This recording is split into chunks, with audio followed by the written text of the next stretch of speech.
മഞ്ചേരി ടൗണിൽ പ്രകൃതിയോട് ഇണങ്ങിയ ഒരു സ്വപ്ന വില്ല.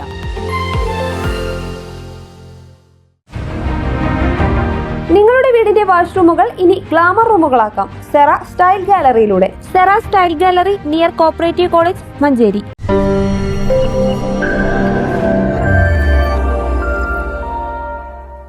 ഇൻഷുറൻസ് ആനുകൂല്യം കിട്ടാനായി നൽകിയ കേസ് വ്യാജമായി ചമച്ചതെന്ന് കണ്ടെത്തി കോടതി തള്ളി. ബൈക്ക് അപകടത്തിൽ പരിക്കുപറ്റി 77% ശാരീരിക ആവശ്യത്തിനുമായി കഴിയുന്ന കൊണ്ടോട്ടി സ്വദേശിയായ യുവാവ് നൽകിയ കേസാണ് സത്യമല്ലെന്ന് കണ്ട് മഞ്ചേരി മോട്ടോർ വാഹനാപകട നഷ്ടപരിഹാര കോടതി തള്ളിയത്. 2018 ജൂണിലാണ് കേസിനാസ്പദമായ സംഭവം ഉണ്ടായത്. 3 മാസങ്ങൾക്കു ശേഷം മലപ്പുറം മജിസ്ട്രേറ്റ് കോടതിയിൽ യുവാവിന്റെ പിതാവ് ഇതു സംബന്ധിച്ച് സ്വകാര്യ അന്യായം ഫയൽ ചെയ്തു. ഇതിന്റെ അടിസ്ഥാനത്തിൽ കോടതി നിർദ്ദേശിച്ചതനുസരിച്ച് കൊണ്ടോട്ടി പോലീസ് FIR രജിസ്റ്റർ ചെയ്ത് അന്വേഷണം ആരംഭിച്ചു. കൊണ്ടോട്ടി പോലീസ് സ്റ്റേഷൻ അതിർത്തിയിൽ ഒളവട്ടൂർ വളച്ചെട്ടിയിൽ വെച്ച് ടിപ്പർ ലോറി ബൈക്കിലിടിച്ചാണ് അപകടമെന്നാണ് പരാതിയിൽ പറഞ്ഞിരുന്നത്.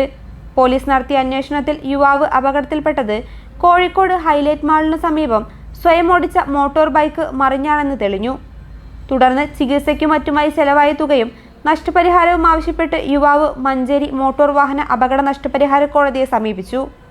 പോലീസിനെയും സാക്ഷികളെയും വിചാരണ ചെയ്ത കോടതി പരാതി വ്യാജമാണെന്ന് കണ്ടെത്തി കേസ് തള്ളുകയായിരുന്നു. റിലയൻസ് ജനറൽ ഇൻഷുറൻസ് കമ്പനിക്കു വേണ്ടി അഡ്വക്കേറ്റ് TP രാമചന്ദ്രനാണ് കേസ് വാദിച്ചത്. News bureau, Manjeri.